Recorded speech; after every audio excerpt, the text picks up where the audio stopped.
I'm live. I am repeating Jane Lahr's introduction to Joan Marshall Grant Speaking from the Heart. This is a book about ethics, reincarnation, and what it means to be human, and it's about Joan Marshall Grant, who passed away in 1989. I loved her books, and so I'm reading this. Actually, I've already read from chapter 4, but I'm starting again from the front. Full Circle, Jane Lahr. It was in June of 1974 that I left Long Island, and my then on and off again husband and our vibrant 2-year-old daughter to fly to London and work with Joan Grant and her psychiatrist husband, Dennis Kelsey. I left my family in the care of my mother and a warm-hearted and imaginative babysitter. At that time, I was as close as I've ever been to having a nervous breakdown. Our marriage had been fraught from the honeymoon on, and by the time my daughter had reached 1.5 years of age, I began to have a recurring series of nightmares, in which I saw her drowning and would wake in a cold sweat. That spring, I had been approached by a woman at Sculpture House when I was taking a class, who asked if I would like to meet a friend of hers who had recently arrived in New York. To my utter amazement, her friend was the writer Joan Grant. I had just finished reading Grant's Winged Pharaoh the day before, and so, yes, I would be delighted to meet her and hear her discuss the subject of reincarnation and the impact of previous personalities on the present incarnation. The timing was extraordinary. I remember my first impression of Joan. Barefoot, hair pulled neatly back, a cigarette in hand. But what I saw was that this was a woman of archetypal courage, courage outside of mundane human experience. Since then, I have come to understand that I came to understand that when over the centuries one has confronted, on numerous occasions, personal death, torture, and illness, as well as the death and terror of patients and friends, one would inevitably hone courage and the ability to confront to a profound degree. She had this amazing integrity and presence, and in her space the atmosphere was intensified, amplified, electrified. With recurring dreams, anxiety, and despair a daily diet, I left for London to stay with my brother, John Lahr, and his wife in their delightful flat in Hampstead. My diary of the 21st of June 1974 says, I'm in a room facing east, with a lovely view of London.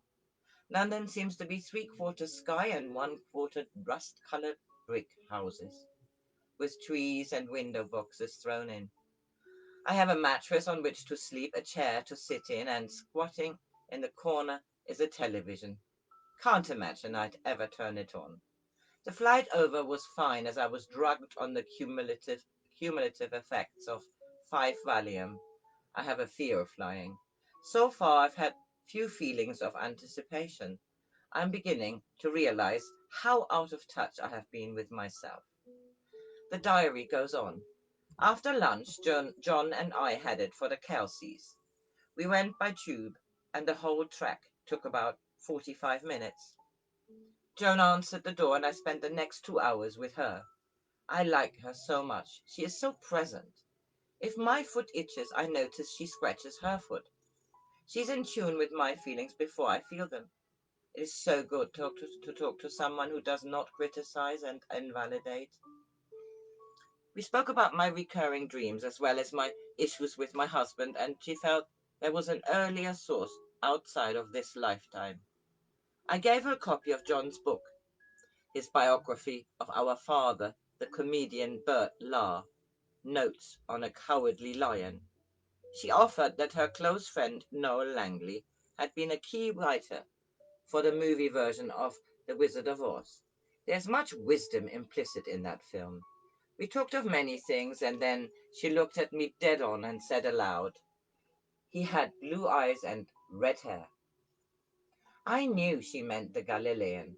It was not until years later that I came to realize the Essenes were blue-eyed and had red hair, and that Jesus was more than likely Essene. She said we would meet 6 days a week for 2 hours a day, and the next meeting would be with Kay, as she called Dennis. She said that the day after that I would be hypnotized.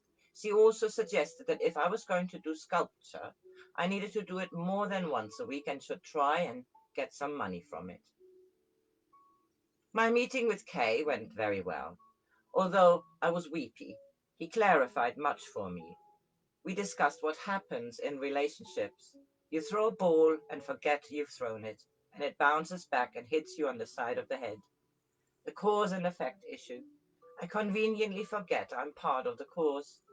We discussed the idea that motivation affects perception, and he added, "The pickpocket that meets the saint sees only his pockets."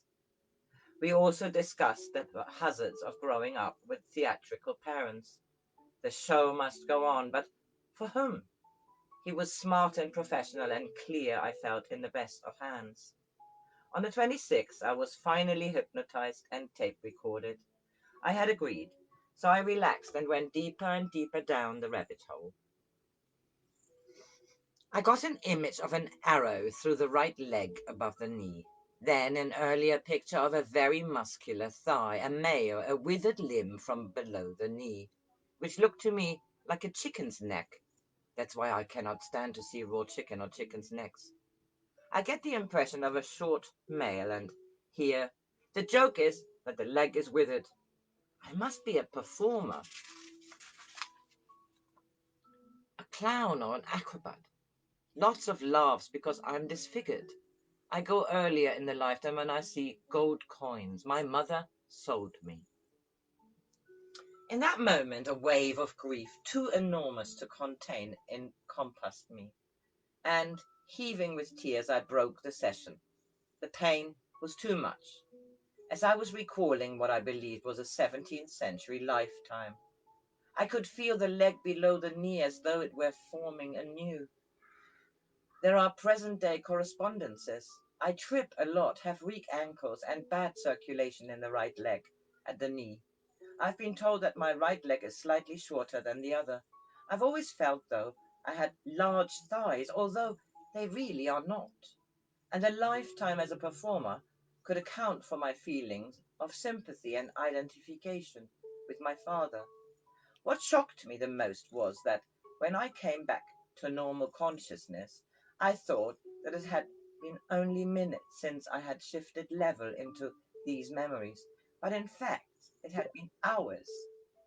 By the abrupt end of our session, I was utterly exhausted, but there was no doubt in my mind of the veracity of the regression.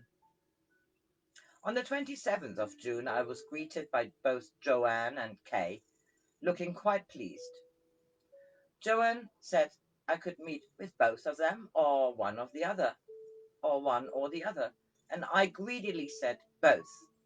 I was to change levels again. Joan sat behind me and Kay in the chair next to me. I locked into the leg again and began to feel a wave of grief. I would get a picture and John would be there in the incident and tell me what she saw. Joan would be there in the incident and tell me what she saw. She brought and added a necessary perspective. And I said I saw coins exchanged, but the woman did not look poor. So why would she sell me? To summarize my diary notes, Joan said that the woman had the need to have a baby, but the timing didn't work out. I was illegitimate. Her elaborate clothing disguised the pregnancy. Her husband, a diplomat, was abroad, and so before his return I was farmed out to a woman who was well paid to care for me. Those were the gold coins I saw. I had not been deformed at birth, but had a street accident and lost the right leg below the knee. There was a great deal of unhappiness between the foster mother's other children and me. Jealousy, because I was clothed and fed better, and even ran faster. I'm confused whether I was Dutch or Spanish. I can see my velvet jacket and breeches of sienna and ochre, quite elaborate really. After the accident, they really let me have it. I hated being laughed at in the street, and somehow turned the infirmary to a positive end by joining a troupe of players. I never really liked the audience because of being the brunt of their laughter. I learned in my present lifetime through my father that love can pass between an audience and a performer, not just insult and cruelty. Sadly, it appears that the most important friendship I was capable of was with a diminutive pet donkey that performed with us. I died of the plague, and a woman in our troop covered me with costumes to keep me from shivering. She was my mother, Millie, in this incarnation. As a child, this time around, I always broke out into a rash when in the vicinity of dusty old clothing, and now I knew why. The personality of the acrobat was so shameful to me, the pain so great, that my present personality could not incorporate the heartache of that 17th century incarceration. By freezing him out, I also cut myself off from many of his strengths, his tenacity, his physical energy, and his audacity. In the weeks that followed, I was to recall a handful of other incarnations, and John, Kay, and I focused on integrating these interior ghosts. By the time I left London, I had recalled the death by drowning of a beloved daughter in ancient Minos, a loss so great it had ended my life as a rather vain but quite well-to-do wife of a Minoan naval captain. I still can see the Phoenician ships in the harbour and our beautiful villa by the sea with extraordinary vivid murals. With that recognition, I never again suffered the recurring dreams of the death of my daughter Maya by drowning or any other means. Joanne, with her extraordinary gift, had unlocked areas of my soul that even in hypnosis I would never have access to. A piece of my soul had been trapped for centuries and had severely limited my development in the present life. Joan saw the situation so clearly. I had not been sold. The coins went the other way, and she had freed me from the orphan bit. That awareness allowed me to accept the pain and humiliation of that, I think, Spanish incarnation. And with that acceptance, I could incorporate many of the strengths I had developed in that lifetime. I returned to America with 2 feet solidly planted on the earth. Prior to that, I had not been grounded, but in a very short order, I began what has been a 30-year career in publishing. I also began to seriously sculpt and teach sculpting and exhibit my work. With the courage and inventiveness of my 17th century self, I was able to leave a bad marriage and support myself and my daughter. In every way, Joan and Kay returned me to myself and gave me my life back. I stop this bit here. It goes on, which I read another time.